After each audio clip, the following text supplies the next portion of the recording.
Good afternoon, everybody. Oh. I'm like, geez, I'm all by myself up here.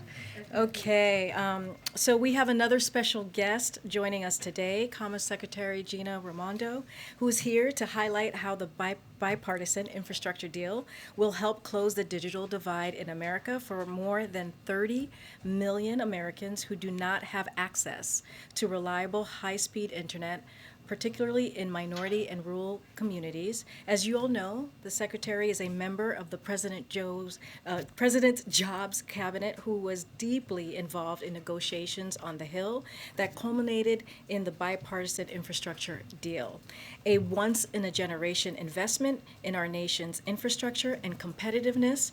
Today, the Secretary will discuss the role of the Department of Commerce in implementing this bill to build up broadband infrastructure. This will deliver for the American people by teaching digital skills, getting kids the devices they need to succeed, and improving overall accessibility and affordability. And after she is done giving her remarks, we'll take Q&A, and I'll make sure to guide that and get people in the front and get people in the back. Yes, Secretary? All yours. Good afternoon, everybody.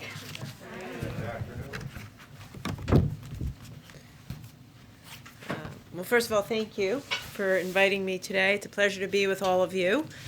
I suppose before I talk about broadband, I just want to take a moment to recognize what an incredible accomplishment it was last week to get the bipartisan infrastructure bill accomplished.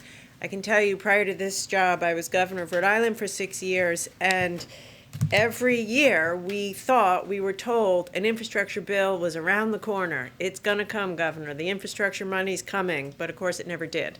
And President Biden delivered. President Biden stepped up. He led. None of this could have been done without his leadership. He was so personally engaged, working across the aisle to compromise, to get results, to deliver for the American people, and that's what happened. And I don't think we can underestimate the impact of this. The Infrastructure Investment and Jobs Act will help Americans and deliver for Americans. As it relates to the Commerce Department, it is going to enable us at the Commerce Department to fund key priorities that will have very tangible positive impacts for American workers and businesses. Just to tick off a few things, it's substantial funding for NOAA to increase climate resiliency and restore and improve coastal habitats.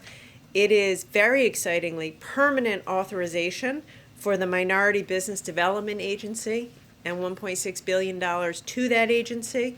MBDA, which resides in the Commerce Department, is the only federal agency solely focused on promoting the growth, development, and resiliency of minority-owned businesses. So it's pretty incredible. But today I'm going to focus particularly on broadband, as Karine said. President Biden has set a very ambitious goal for his administration that we must connect all Americans, regardless of where they live, to high-speed, affordable internet. And thanks to the passage of the bill, we will be able to accomplish just that. The Infrastructure Investment Act allocates $65 billion to expand broadband in communities all across America, to create low-cost options and subsidize the cost of service for those who need it. Of that $65 billion, about $45 billion will be coming to the Commerce Department at NTIA to administer that program. I will say this is an area that I am particularly passionate about, having been a governor during the pandemic and being with people who didn't have broadband, children who couldn't go to school, people who couldn't go see a doctor or a therapist. It is heartbreaking, and it showed in a very real and human way how essential broadband is. And the fact of the matter is we have to close the digital divide, period.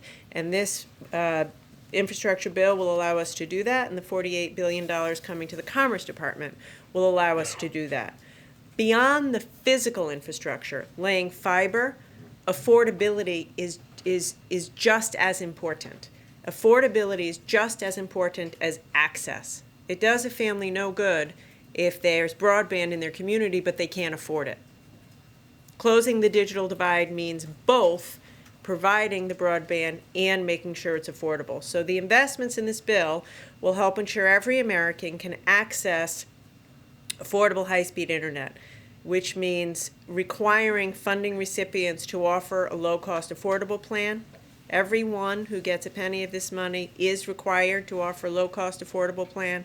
Provide federal funding for broadband services to low-income families, requiring providers to be transparent about pricing to help families do comparison shopping for services where they have competitive options. I will confess this is going to be a massive undertaking for the Department of Commerce, but we're up for it. We've been planning for months and we're up for it.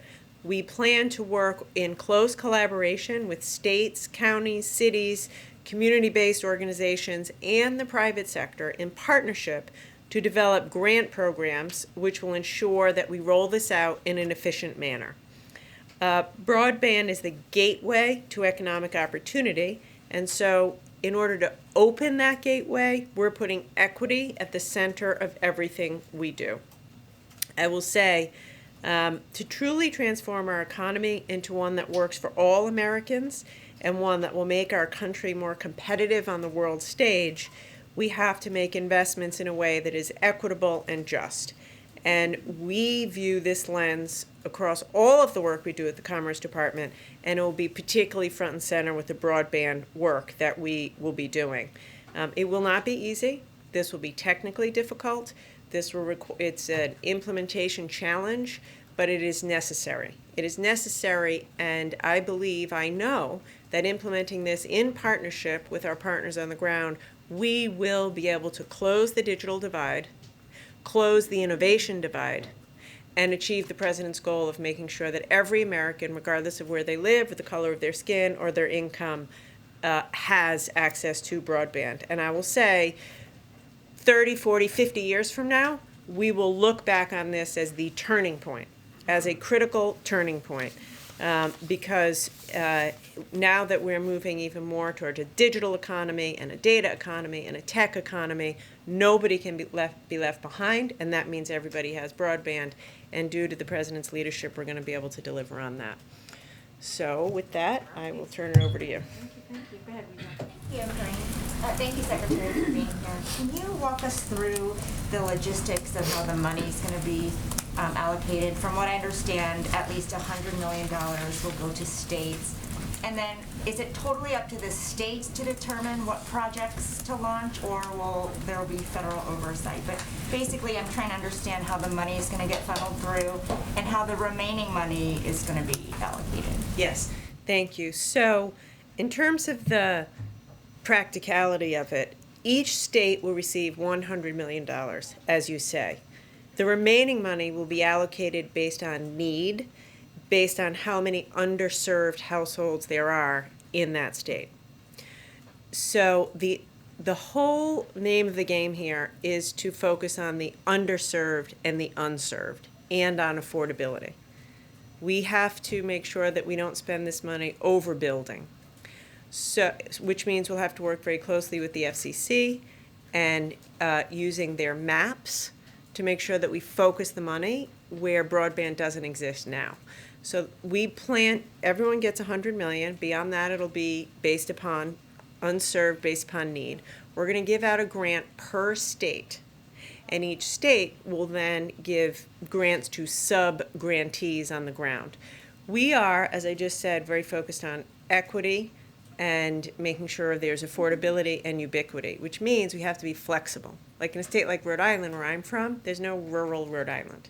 So, it's a city, it's an urban place. So the needs in a place like Rhode Island will be more around affordability, inner city access. Contrast that with New Mexico, completely different topography. 50% of people on tribal lands don't have broadband. We need to account for the flexibility there, which is why it's going to be a state by state. There will be a tremendous amount of federal oversight and transparency. Every state has to put their plan online for everyone to see, and we are going to have very strict criteria to make sure that we achieve the goals of affordability and access. When do you think the first expansion projects will get underway? I'm sorry, say again. When please? will the projects get underway? When do you think states will physically start Yeah, to so, implement? I would say first we have to have the law, and then it'll take us some time to get set up, some number of months. So, I mean, it's hard to say. I would say, well into next year. Thank you. Secretary, I'll step in. With this Hold on a new second. money, Yamiche, Secretary, Secretary, quick Thank you. before Hold on a you. second, Can sir. you guarantee people living Sir. in internet dead zones? This is about Yamiche, go internet ahead. dead Go zones. ahead, Yamiche. Secretary, Thank you so much for taking Internet dead. The first question I have is, can you talk a bit about how quickly Americans will feel the impacts of this, and as well as if there are some more longer term goals that maybe are 10, 20 years down the line? Can you talk a little bit about the timing of this? So I say, first, we are already implementing, in the rescue package, Commerce received some money related to broadband, and we're already putting that out now. There's a tribal initiative, there's a rural initiative, USDA it has that, we're working with them. So some Americans will start to see relief, this year, soon. As I just said over here, the rest of this, I think it will take us some number of months to, start getting the money out the door. It'll be staged in. We want to get relief out there as fast as possible, but in a quality way. So some of the affordability metrics, providing subsidies, that can happen more quickly. Laying fiber across America, that will take time, but we'll be creating jobs at every step of the way. One other quick question is just about, can you talk a little bit about the equity portion? Are there percentages or numbers you want to hit? Maybe you won't speak to them publicly here, but I'm wondering how you're going to measure success. Every single American has access to high-speed, affordable broadband, which means truly affordable. Does that include people living in internet dead zones? Thank Internet you. dead zones? Secretary, Fair appreciate your being here. Obviously, as former governor, you know the importance of the coordination with governors and the various states. Can you talk a little bit about the outreach so far?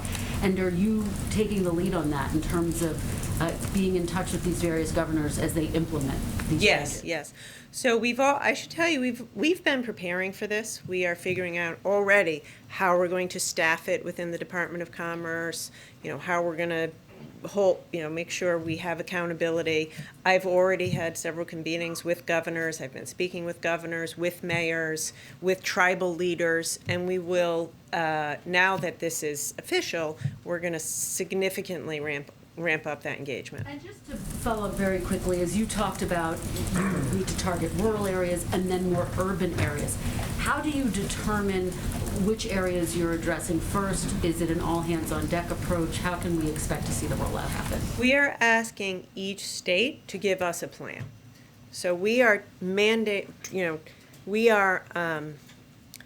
saying to them, show us a plan that guarantees every single person in your state has access to high-speed, affordable internet. And then we're going to evaluate that plan, adjust it, provide technical assistance to make sure at the end of the day we hit the goal. And just to push you on the timeline a little bit, some of the physical infrastructure projects are estimated to take 6 months to a year. Is that about the same timeline that you're tracking for this? Look, it's really hard to say. We have to be flexible. Laying fiber in a place with a mountainous, difficult topography, that could take years. Thank you, Karine. Thank you, Secretary Raimondo. I want to ask you about implementation. It seems to be the focus of a lot of our questions. 1 year from yesterday, the midterm elections will take place. Can you guarantee that people all around the country will see that implementation take place before the midterm elections? And what type of projects are you looking at in terms of implementation between now and then? So certainly Americans will feel and see in their communities much of the progress that the Biden administration is overseeing. I mean, from the rescue package to the infrastructure package. It is not the case. I think every community will see activity and action. Some communities will start to see, people working, laying fiber. But I also think it's important to be realistic. You have to be honest with people, which is to say, we want to get this right. It's more important to get it right than to rush. So I think people will see their state putting together a plan. They'll see us starting to move out on that plan. But not everybody's going to have broadband a year from now. A year after President Obama signed the Recovery Act, he acknowledged that this idea of shovel-ready jobs is not reasonable. It doesn't exist. Would you agree with that statement in terms of what President Obama said after the passage and his signature on the Recovery Act back in 2009? Look, there's all different kinds of projects. There are many projects that are shovel-ready. I can tell you that from being governor. In my state, there are many projects that are shovel-ready, need money to be added. There are others, and broadband is an example, that require more planning, that require thoughtful technical planning. So the whole point of the infrastructure package is to deliver for Americans. I promise you this, a year from now, many people will be working in high-quality jobs because of this package. But I also promise you that the president wants us to get it right. And if it takes a little longer to lay the groundwork for fiber and broadband, then we're going to do that. What's your message to people who live in internet dead zones? I can't hear, I'm sorry. I wanted to ask, thank you, about the deadline that your department had imposed to get voluntary data from semiconductor manufacturers and other companies. Did your department receive all of the information that it was looking for from these CEOs? And then also, what's your reaction to China appearing to be angry about TSMC's compliance with your request? They called it extortion of confidential information from chip firms and talked about concerns that the U.S. could use this information to sanction Beijing. What's your reaction to that? Yeah, so the deadline was yesterday, so we haven't yet had the opportunity to go through all the submissions. I will tell you, over the past couple of weeks, I have spoken to the CEOs of a number of semiconductor companies, including TSMC, asked them for their compliance, and they all said that they would be complying and sending us the information that we're asking for. It is laughable to suggest that it's coercion because it is voluntary. We're asking them to cooperate with us. And the truth is that this is what President Biden has said to us on his team: use every tool that we have to deliver relief for the American people around supply chains. And so that's what we're doing. This is a tool in the Commerce toolbox, and we're using it. And I think to great effect. And every CEO I've talked to, including TSMC, has said it's a good idea. It will increase transparency in the supply chain, which will cut down on bottlenecks, and that's why they're complying. Their own choice. Does China's reaction make you think that the U.S. should have a more clear strategy toward possibly defending Taiwan, given their response to this? You've called the semiconductor shortage a national security crisis. They're obviously being very responsive to the White House probe for more information, and they're hedging on that. What do you think about how we should approach Taiwan, defending Taiwan? I think what I've said, which is that the lack of domestic production in America of semiconductors poses not only an economic threat, a national security threat, and we need Congress, the House, to pass the CHIPS Act, or USICA, as quickly as possible so that we can get to the business of making more chips in America. Are you pushing for that vote to come up soon? Yes, tomorrow would be great. Let's take two more so we can let her go. Go ahead, right, you in the back, the gentleman. Thank you. You've mentioned a couple of answers, the jobs created from this. I'm curious, is there a workforce right now that is able to fulfill this broadband expansion? Would you train people how to do this? Such a good question. So I would say yes and no. But we, in working with Congress on this portion of the bill, we specifically said keep it flexible so we could use some of the money for workforce training. And to the question of equity, that the folks that we train ought to look like America, right? And to the question of what will Americans see, what they're going to see soon is people in their community, men, women, people of color, white people, laying fiber. And today, we don't have enough trained people. No, we don't. But some of this money will be used for workforce training so that we can train folks, and in the process of doing that, diversify you know, the ranks of electricians and technicians and folks who are, you know, deploying the fiber in America. I want to ask you about broadband, but just first here, the Commerce Department made a really consequential decision to add NSO Group to its entity list, right? And could you talk a little bit about was there a specific breach that led to that? Was there evidence that their software is being used to monitor U.S. citizens? What was it that led you to make that decision? Usually we don't comment on the details. I will simply say it went through the same process, interagency process that all of these decisions go through. We came to a determination that it was necessary for national security in order to impose that. Okay, and then on the broadband question, Congress exempted the infrastructure bill, this $42 billion pot of money that you have, from the Administrative Procedure Act, which requires a number of things in terms of public notice. I'm having bad flashbacks to law school. Administrative law. Well, it's really important for journalists because we use things like the Freedom of Information Act to get information on how government is spending money that might be going to private sector companies. So since we don't have that, how do you expect us to hold you accountable for how this money is being spent? So I'll confess I haven't gone that deeply into the weeds of that particular provision, but I will say this. As I said here, we are deeply committed to transparency. The way to build public trust is transparency. As a result, every single state plan is going to have to be put online. So you can comb through every detail of every plan to see where every penny goes. And I think that's really important. Thank you so much. Secretary, do you have a message for people living in internet dead zones? Can you guarantee they'll get Thank you, guys. Thank you. I hope you get out to enjoy the weather. Yes. No comment Thank on you so people much. living in internet dead zones, right? Okay. It's going to be an interesting briefing. I have a few things for all of you at the top. So today, the Biden-Harris administration is announcing a set of concrete steps to accelerate investments in our ports, waterways, and freight networks.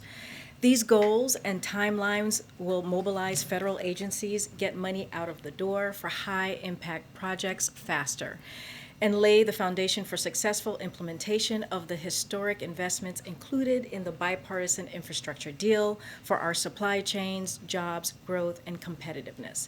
This action plan will increase federal flexibilities for port grants, accelerate port infrastructure grant awards, identify project locations for coastal navigation, inland waterway, and land ports of entry, and launch the first round of expanded port infrastructure grants.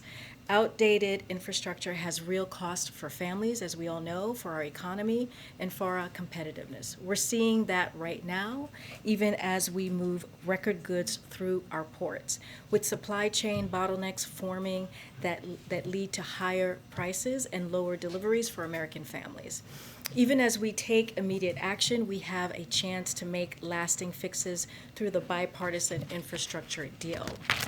The bipartisan infrastructure deal includes a total of $17 billion to improve infrastructure at coastal ports, inland ports and waterways, and land ports of entry along the border. This is the single largest federal investment in our ports in U.S. history. And these investments will improve the efficiency, sustainability, and resiliency of these hubs of commerce.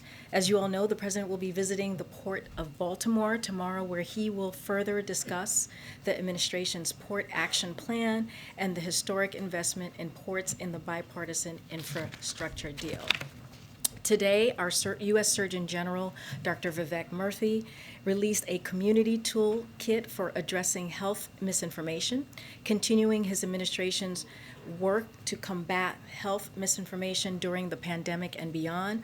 As you all know, earlier this year, Dr. Murthy released a Surgeon General's advisory warning people about the urgent threat of health misinformation. The toolkit released today builds on his effort, offering practical guidance for trusted community leaders like healthcare professionals, school administrators, teachers, and faith leaders to understand, identify, and stop the spread of misinformation.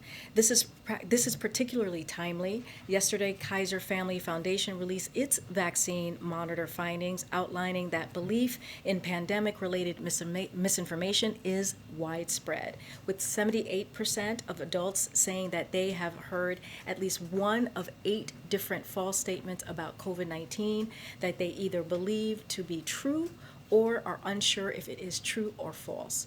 As we continue our effort to vaccinate more Americans, including children, it's mission critical Americans have access to accurate information so they can make health decisions based on facts. Last week, for the 4th time, Republican members of the Senate Small Business Committee blocked a vote and refused to show up to a hearing on Dilawar Syed, a qualified, uncontroversial nominee to be the Deputy Administrator of the Small Business Administration. This is a position important for helping small businesses across the country, and Dilawar has had a successful business career and is endorsed by more than 200 groups and individuals, including the Chamber of Commerce. If confirmed, he would also be the highest-ranking Muslim in this administration. But Republicans, whose justification for opposing his nomination keeps shifting as argument after argument falls flat, continue to block a vote on his nomination. If for some reason they don't believe he should be confirmed, they should just say so and vote no. Instead, they are obstructing a vote from even taking place.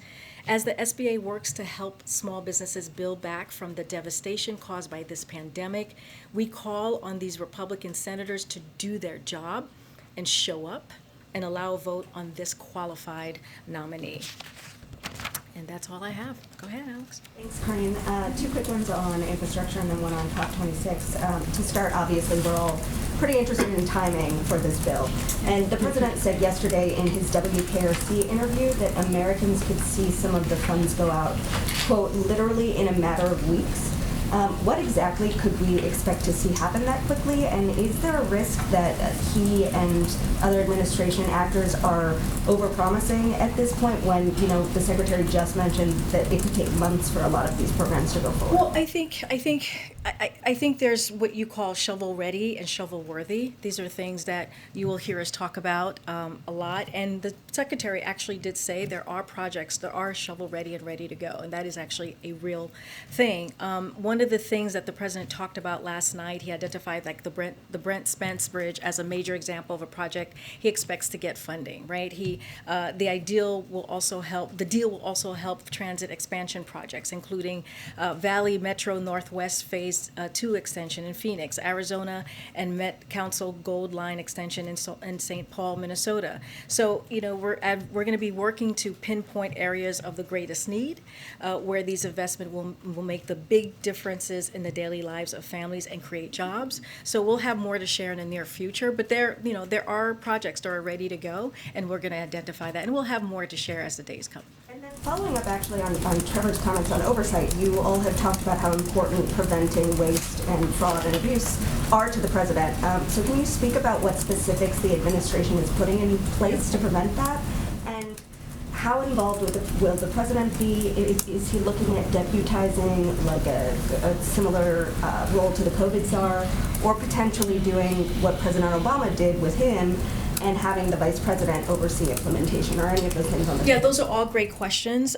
As soon as we sign the bill, which I know you're asking me about timing, which will happen soon. As the president said on Saturday, he wants to make sure that the people who worked very hard on both sides of the aisle are there for the bill signing. So as soon as we get that done, we will share more. We'll share more about the implementation. And you're right, we want to make sure there is accountability. That is something that's going to be incredibly critical and important to the administration. And as you can imagine, this is something that's so important to the president. And so he'll be getting regular updates as we move forward and be very engaged on this. And then on COP26, how involved is the president sort of remaining in these talks as they go forward? And is he optimistic there will ultimately be a deal? Well, I'll say this, the president is definitely very engaged. We have White House officials who are there currently at COP26. Secretary Pete Buttigieg, that's where he basically left after leaving here, speaking with all of you. And so, again, we're very engaged. We have White House official staffers there as well who've been in and out of COP26. So, yeah, we're just going to continue to have those conversations, and we're optimistic. Thanks. I know that the president's not going to sign the bill until next week, likely when members of Congress can join him. But why is there not a more urgent effort to have him and members of his staff and cabinet out on the road selling and explaining the various components of the infrastructure bill and Build Back Better? Well, I'll say this: the president is doing local media, as Alex was just asking me about Cincinnati, and that is a way that's really important for to hear the president's voice, to talking directly to the American people. We'll see more of that. The president's going to be going to Baltimore tomorrow, and we'll continue to see the secretaries that we've listed who are going to be out there really selling this bill, as you say. But let me just add a few things. So it's going to be the cabinet is Secretary Pete Buttigieg, Transportation, Energy Secretary Jennifer Granholm, Commerce Secretary Gina Raimondo, who was just here clearly, Interior Secretary Deb Haaland, and EPA Secretary Michael Regan, who's actually at COP26 right now, as well as cabinet members and administration officials who will play a major role in implementing this agenda. And you'll see them out there over the next coming days and continue. I mean, that's one of the reasons we had Secretary Buttigieg here. That's one of the reasons we had Secretary Raimondo, because you all are writing about this and people are watching, and we want to make sure that they hear directly from us. Understood, and I know that there is going to be an effort to get people out into the various communities across the country, but you do have some of your fellow Democrats who say, we want the president to be more vocal. We want him to be out there and explaining this and explaining the various components, because you are talking about these big pieces of legislation, and you still have the second piece of it, which hasn't We're passed working very yet. hard on, and we're very optimistic, as the president says. Though, to not have him and other top officials out in a more robust way right now. But the president is out tomorrow. He's going to be in Baltimore. He's going to be talking about this. Yeah, and he'll continue to do more. And I would actually argue that he has been out there. Anytime that, I've traveled with him, many of you have been part of the pool where he talks about both the infrastructure bill and he's talked about the Build Back Better Act. And he's been into multiple states doing that over the past several months. Look, that's going to continue. I think what he wants to make sure is that get this signed, having all the parties, both on the Republican side and the Democratic side, who were very, very instrumental in getting this done, and then we'll continue making sure that we're selling this, talking to the American people. And you're right, this is a complex piece of legislation, but they're also very popular. We know, right, that the American public wants infrastructure. It is very popular. They want to see the modernization of that hard infrastructure. So we're going to continue to push forward. And one more, if I could, and Secretary Raimondo was asked about this, but I'm curious for your take. Some of what was announced today and what Secretary Raimondo was talking about is an effort to create jobs as well, but you are dealing with worker shortages right now. So how do you deal with the worker shortages given your ultimate goal? Yeah. So, are you talking about the port action plan that we? Okay. So I just want to say a couple of things about that. And what it's going to do in the short term, which is critical and important. So, while we're moving record amounts of goods through our ports and to shelves, we understand the frustration that Americans feel when backlogs lead to higher prices or delayed goods. So today's announcement builds on the steps we've already taken to help address the supply chain challenges we've seen globally because of that pandemic. So just wanted to make sure that was clear. And that is kind of part of what the president has already done, which is partnering with the ports of LA, Long Beach, along with leading retailers and shippers like FedEx and UPS to move goods in and out of those ports 24/7. So within weeks, the Port of Savannah, the third busiest port in the country, will have 5 pop-up sites in Georgia and North Carolina that will help ease congestion on the shipyard. So within 45 days, we'll be launching $240 million in grants to improve ports And in the weeks and months that follow, billions of dollars additional money will be flowing to improve our critical port infrastructure. And bolstering this work is historic levels of investment we've secured through the bipartisan infrastructure deal, which includes, as I mentioned, $17 billion for ports and tens of billions of dollars more for roads, bridges, rail, and other links in the supply chain. Combined, these steps are going to create good paying jobs, fix our supply chains to generate to come, and lower prices for working families. And so that's a really important, the good paying jobs. When we talk about, the labor shortage, I think the president has talked about this, the importance of making sure that we're paying people wages that are competitive, so that they're able to come back into the workforce. So that's mission critical there as well. Thank you, Karine. During that interview yesterday with the Cincinnati TV station, the president apologized for being late. He said it was due to little foreign policy issues. What was he referring to? So as you can imagine, we're not going to read into every aspect of the president's day. He meets regularly with his National Security Council and advisors. Some meetings go right on time, and some meetings go a little longer. But I'm not going to read anything specific to that, or I don't have anything to share on that one. Okay, Yeah. and do you expect him to be doing more of these local TV interviews as part of his sales pitch for infrastructure? Yes, we do. I don't have anything to preview. The one that he did last night with Cincinnati was the first, but we're hoping to get him out there more, as we've been talking about, so the American people can hear it directly from the President of the United States. And just one more on the funding for infrastructure, and I apologize because maybe it is just me, but I still don't really understand how all the money is going to be allocated. For the broadband piece, the Secretary made very clear states are going to get a finite amount of money, they'll distribute it, the rest will be allocated based on need.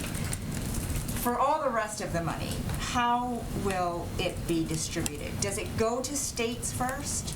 And will the federal government determine what projects that they will be assigned to? So I don't have the specifics for you right now, but I can tell you the agencies that will be involved on the specific components, right? So Department of Transportation on how this will improve will be in charge of how this improve our ports, rails, bridges, and our supply chain, right? That's kind of obvious there. The Department of Interior is going to be on strengthening the climate resilience and the impact of Native communities. We have the Department of Energy, which it's going to be focusing on repairing our electric grid. Department of Commerce on getting high-speed internet to every American, as we just heard from the Secretary herself. You have the Environmental Protection Agency, and they're going to be replacing lead pipes and addressing pollution. So those are kind of how it's going to be broken down into agencies. The specifics on that I don't have to share with you today, but I promise the Secretary talked about this just now, which is transparency is going to be key here. And so we're going to make sure that the American public and all of you know how we're going to move forward on implementing this. Thank you. Thanks, Karine. As the president promotes this infrastructure bill, we know that Leader Schumer wanted a vote in the Senate on the much larger social spending bill by Thanksgiving. That's what he's hoping for. Are there any details you can provide about any outreach the president will be doing to Democrats this week? I know they're away and out of town on recess, but any outreach that he's doing to those key moderates like Senator Joe Manchin and Kirsten Sinema? Yeah, so I don't have anything to read out for you today on any calls that he's made or any scheduled meetings or anything in that nature. But as you can imagine, the White House officials, my colleagues, are constantly in contact with members and also staff. As you know, last Friday they voted on a rule in the House to make sure that the Build Back Better Act was voted on the week of November 15th. So we're, as the president said himself yesterday, in the last couple of days, he's very optimistic on getting that done. And we'll continue to talk to Leader Schumer. We'll continue to have those conversations on the Senate side as well to make sure that this gets delivered. Do you see that as a feasible timeline with moderates waiting to see more information from the CBO?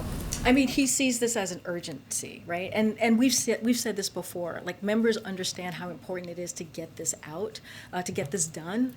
We got the bipartisan infrastructure deal, this once in a generation investment, very historic, and now we're going to make sure that we get the Build Back Better And Act one more done. just really quickly on COVID. Florida Governor Ron DeSantis is vowing to fight against the president's vaccine mandates for private businesses. He outlined today a few bills that he would like, which would include opt-outs for that vaccine mandate. And he said, quote, "We need to stop bossing people around." Does the White House have any response to this? And is there any concern that this could move a state like Florida in the wrong direction? So, I'll say this, as I said yesterday, DOJ will be defending these kind of these lawsuits, these individual lawsuits. We're confident in our authority to protect American workers as this virus is killing approximately 1,100 Americans a day. This is an obligation that the Department of Labor has to protect workers face grave danger, and it's derived from a law passed by Congress that's been around for more than 50 years. So this is an authority that the Secretary of Department of Labor has.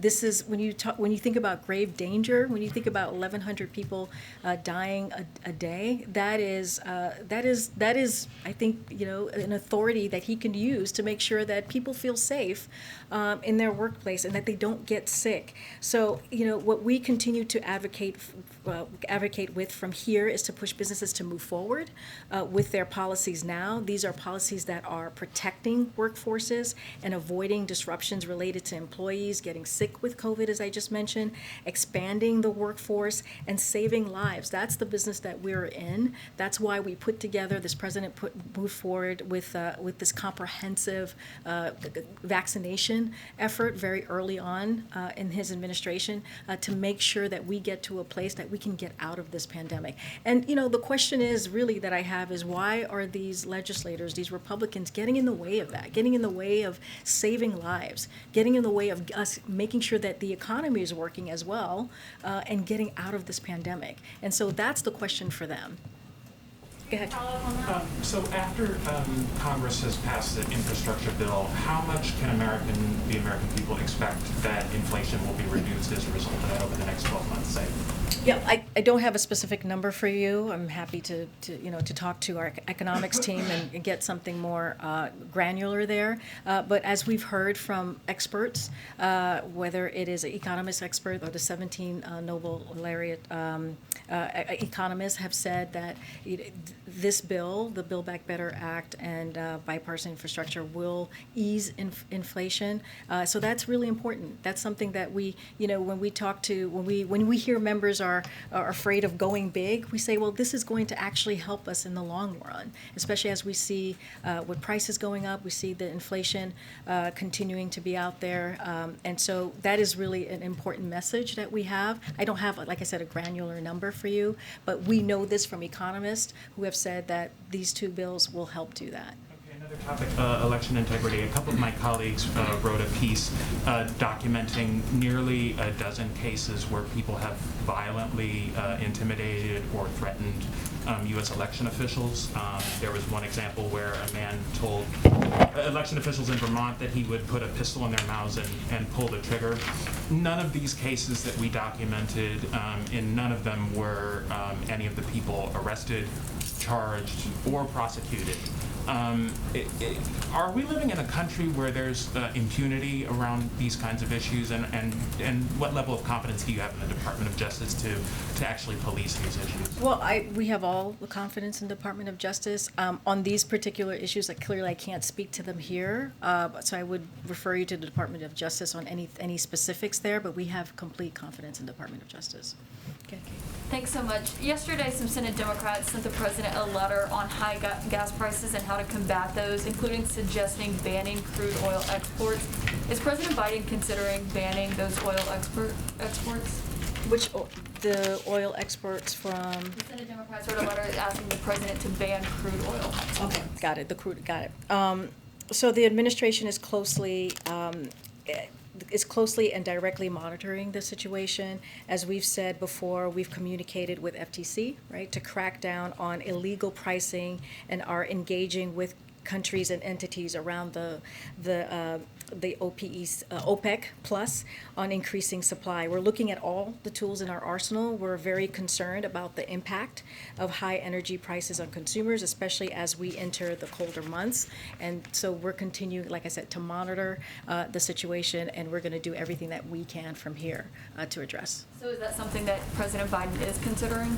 I don't have anything specific for you. I can just tell you what we've been doing here, which is calling on OPEC to increase their supply. We've been looking at, the monitoring the situation. I mean, one of the reasons why the president said no to paying for a bipartisan infrastructure bill with a gas tax is because of this.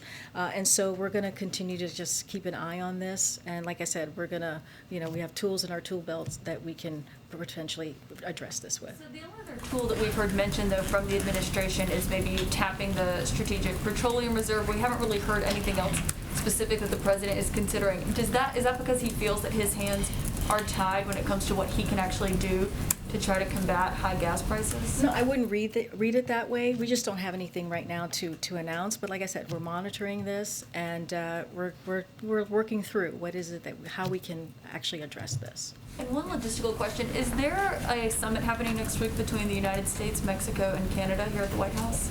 I don't have any information on that. I'm happy to check with the National Security Council. Yeah, no problem. And OSHA Authority? Good. Thanks, Karine. With respect to the Line 5 pipeline replacement, is one of the possible outcomes from whatever happens after this study reduced output? So I'm going to use this opportunity to have some clarification here. So I think there was some confusion yesterday about the Line 5, so I just want to clarify again. So Peter's question yesterday was about the current Line 5, your colleague. And on the current pipeline, as you know, the state of Michigan is objecting to the continued use of its easement for the current pipeline. Additionally, Canada has decided to invoke the dispute resolution provision of the 1977 Transit Pipelines Treaty on the current pipeline. We expect that both the U.S. and Canada will engage constructively in those negotiations. Canada is a close ally and a key partner in energy trade, as well as efforts to address the climate crisis and protect the environment. These negotiations and discussions between the two countries shouldn't be viewed as anything more than that, and certainly not an indicator that the U.S. government is considering shutdown. That is something that we're not going to do. As it relates to the current pipeline, in addition to those negotiations, the current pipeline is subject to litigation between Enbridge and the state of Michigan, and those parties can speak more to the process. So what I think confused some folks here is that there are as a result a consent decree. As a result, there is a suggested potential replacement for a portion of Line 5. The Army Corps of Engineers announced an environmental impact study of that potential replacement in June, which is what I was talking about yesterday, and that's the study I mentioned. And so that was announced in June and is about the potential replacement, not the current line, which is what Peter had asked yesterday. So again, nothing new to share on the current line. We expect the U.S. and Canada to engage constructively on it. I don't have anything else to share about that. The current pipeline needs to be replaced and that there is this study ongoing. Would a possible outcome from that study be a choice that limits output? And also, what's the timeline for that study? I had seen some reporting that a decision could come after the reconciliation vote, and that could be as soon as next week. I don't have a timeline on the study. Again, this is the Army Corps of Engineers who are taking this under. I don't have anything more to share. And I want to ask you about another story that's just breaking from our Justice Department reporter. Two sources are telling Fox that National Security Advisor Jake Sullivan is the foreign policy advisor mentioned in the former Clinton lawyer Michael Sussman's indictment. I understand that this just came across while you're at the podium, so you haven't probably had a chance to read into that, but what is the White House comment on that, and is there any conflict here, given that there has been news around the indictment? Is there any conflict here that would preclude Sullivan from being able to carry out his duties? As you just said, Jackie, I'm just now hearing this, so I don't have a comment for you at this moment. I don't know anything about what you're just mentioning, so I have to talk to our team. And there has been news around the dossier, though, over the last couple of weeks, and sort of this feeling that it's falling apart after the revelations that the Clinton-tied lawyer had lied to the FBI. Now, knowing what we know about the dossier, is there any concern that there was a lot of focus or too much focus on that during the president's campaign? So, Jackie, I refer you to the Department of Justice. I'm not going to comment on that from here, from the podium. Go ahead, Samantha. Thanks, Karine. What kind of outreach has the White House done specifically to the 6 House progressives who voted against the infrastructure deal? I don't have any outreach to speak to at this moment. As I've said many times before, we are in constant communication with members on the Hill, but I don't have anything to share at this moment that's specific. And also, a Republican member of Congress today shared a video on Twitter in which he appeared to attack, to be shown attacking Congresswoman Ocasio-Cortez and the president. Twitter's put a disclaimer on his tweet now. Does the White House have a position on how social media companies should be moderating this type of content? So I'll say this, there is absolutely no place of any kind of no place for any violence of any sort in this political system, and I don't want to go any further than that. I leave it to the social media platform on how they're going to move forward on that. But there is no place for that, for any type of violence or that type of language in the political system, and it should not be happening, and we should be condemning it. Thanks, Karine. Question on another topic, but first on infrastructure. Obviously, the administration has had months as we were watching this bill go through the process of making its way through Congress. Why don't we have a concrete list of projects that will be pursued first, and why don't we have a clear timeline on when those will be implemented? We'll have something soon. I mean, this is something that clearly, as you said, we've been working on for a long time, and there was a process, right? There was a legislative process that was happening, and now we're in a place where the president's going to sign this legislation soon into law, and once that is done, we will lay out our plan. We will be transparent. That's one of the reasons why we're bringing the secretaries here for the different components of the bill, to talk to all of you, to take your questions on how they're thinking about this, how they're going to be implementing this to the American public, and we'll have more. We'll have more to share. And then we were told much earlier this year that the president would be getting his annual physical later this year. It's obviously later this year. The year is almost up. So when will he be getting that physical, and will we get the full results? I was just thinking, you're right, it is later this year. It's November. I don't have... The year is flying by. I don't have anything for you. As Jen has said, and we have said, that is going to happen, and once it does, we will be transparent about it. It will for sure be done before the end of the year. I think that's what we have said in the past. We will get this done. We'll make sure to get this done and share it with all of you when it gets done, when it happens. Go ahead. Yeah, Tim. I have a seasonal question that I apologize for in advance, but will the president be pardoning turkeys this year? Oh, wow. A lot of people have asked me. I'm now asking you. I mean, it is a regular tradition, so I'm assuming that will be happening. I don't have any news or any schedule to share with you on that particular pardoning of the turkey event, but I'm sure that we'll have something soon. Okay, but thank you for the question. Very serious stuff. But actually, on a more serious note, parents will be getting their second to last child tax credit payment, expanded tax credit payment, later this month. What message does the White House have for them? Many families have come to count on this. It's obviously part of BBB, but there are no guarantees, and this is sort of a cliff that's hanging out there. No, that's a very good question, because that child tax credit has really benefited families, giving families that tax cut, that middle class tax cut that's so critical. It's cut poverty by 50%, children poverty by 50%. So it's been incredibly important. But this is why the president is going to continue to fight for the Build Back Better plan. This is why he's going to continue to talk to members on the Hill to make sure that this has happened. But he is optimistic. We talked about this rule that was voted on for last Friday, for November 15th, to make sure that the Build Back Better Act is voted on in the House that week. And so he's very optimistic. But you're right. This Build Back Better Act is about, it's pro-families, right? It's pro-people. And it gives people that breathing room that they so need, that they haven't had in many, many years. That we haven't seen that investment in people. So the president's going to continue to work for the child tax credit. He's going to continue to fight for the paid leave, all of the things that are in this bill. We think about child care, elder care, making sure that making sure that prescription drugs are affordable and not taking a huge chunk out of your paycheck. So all of these things, that's part of the Build Back Better Act. He's going to continue to fight for it, and that's the message. And there's a reason, right, that he put the child tax credit in the American Rescue Plan, another historical piece of legislation, because he was trying to meet the moment of what the American family was going through during this pandemic. Totally have to wrap. Oh, okay. I'll take one last question. Two quick questions. As of yesterday morning, the president said he hadn't spoken to the governor-elect of Virginia, Glenn Youngkin. Has he tried calling him again?